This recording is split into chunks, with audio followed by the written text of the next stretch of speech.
Ar skriptu vai bez skripta? Kā labāk strādāt pārdošanā?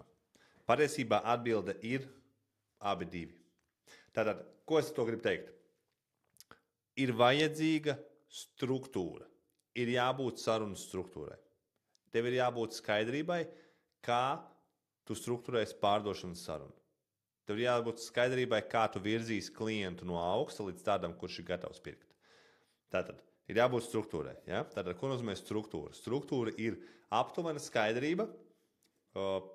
Piemēram, ja es iedomāsimies, ka mēs pārdošanas sarunu sadalām 5 daļās. Ja? Tātad tie no sākuma ir situācijas jautājumi, problēma apzināšanās jautājumi, risinājuma apzināšanās jautājumi, seku jautājumi un kvalifikācijas jautājumi. Lūk, tātad 5 bloki ar jautājumiem, un katrā no tiem atkal ir iekšā savējie jautājumi. Un tas mums dod skaidrību, kā mēs virzam sarunu. Bet ļoti, ļoti būtiski ir saprast to, ka mēs nav obligāti lasīt jautājumu pēc jautājuma un šaut viņus kā no automāta. Tātad ir struktūra. Ja? Tātad mums ir apmēram plāns, pie kura mums ir jāpieturās. Taču tas nenozīmē, ka mēs lasām jautājumus vienkārši vienu pēc otra un tā kā roboti. Jo cilvēks to jūt. Cilvēks jūt, ka jūs lasat skriptu, cilvēks jūt, ka jūs lasat jautājumus no lapiņas. To darīt nevajag. Pirmkārt, jums jābūt tā struktūra, ir jādabūna iekšā galvā. Ir jābūt skaidrībai apmēram, kā mēs virzam to sarunu, ko mēs prasām, un viņiem ir jānāk dabiski. Un vēl viena milzīga problēma ir tā, ka cilvēki runā ar klientiem, bet klients, piemēram, atbild kaut ko, kur reāli prasās paprasīt papildu jautājumus, kur reāli prasās uzzināt vairāk par to, ko viņš tikko teica. Un tā vietā, lai uzdotu papildu jautājumu, vai, teiksim, kā tieši jūs to domājat, vai, teiksim, interesanti, ja? Pastāstiet par to vairāk, vai uzzināt vairāk, viņš vienkārši iet pie nākošā jautājuma. Tikai tāpēc, ka viņš dzelžaini mēģina pieturēties pie šī skripta. Lūk, tātad ir jābūt numur 1. Tātad, atkal, ar vai bez skripta ir jābūt struktūrai, bet nav jālasa viņi kā robotam. Ja? Tā ir milzīga atšķirība.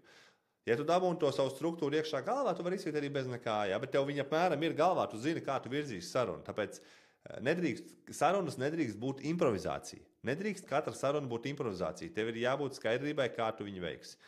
Lūk, tātad, un otrā lieta ir jāmāk patiesi klausīties.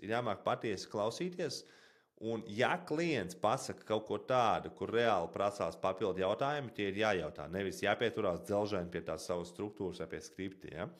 Tāpēc, ka Ja tu gribi būt veiksmīgs pārdošanai, tad sarunai jābūt organiskai, jābūt 2 normāli cilvēku sarunai. Ja tu runā ar draugu, un viņš kaut ko pateikt, ka tev liktos varbūt neskaidrs, tad viņš pārjautāt, tu pajautātu papildu jautājumus.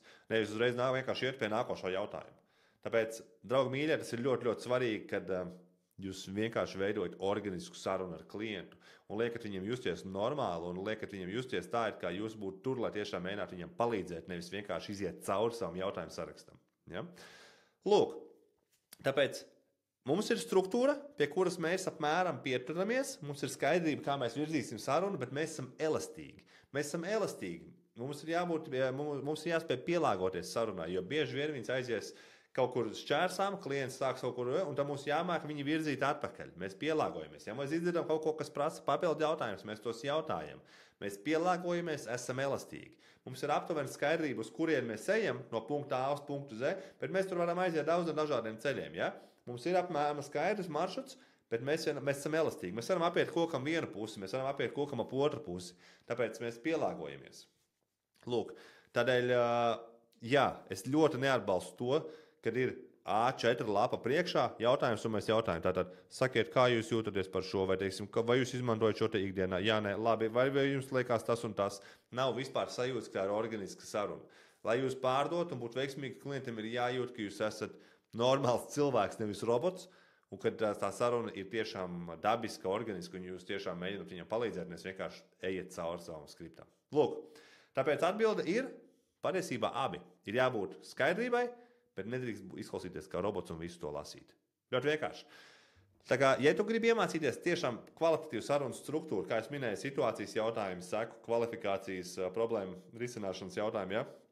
Ļoti daudz šīs, teiksim, tieši par šiem posmiem, daudz detalizētāk ejam cauri, Kādus jautājumus uzdodam katrā no šiem posmiem, kā mēs liekam klientiem emocionāli atvērties, kā mēs mēģinām izveidot šo plaisu klientu galvā, lai viņi saprastu, ka teiksim, ir šī problēma, kuru vajadzētu risināt. Ja? Šis te daudz padziļinātāk ir pārdošanas apmācību platformā, links aprakstā. Ja interesē, uzmet aci un tiekamies. Čau!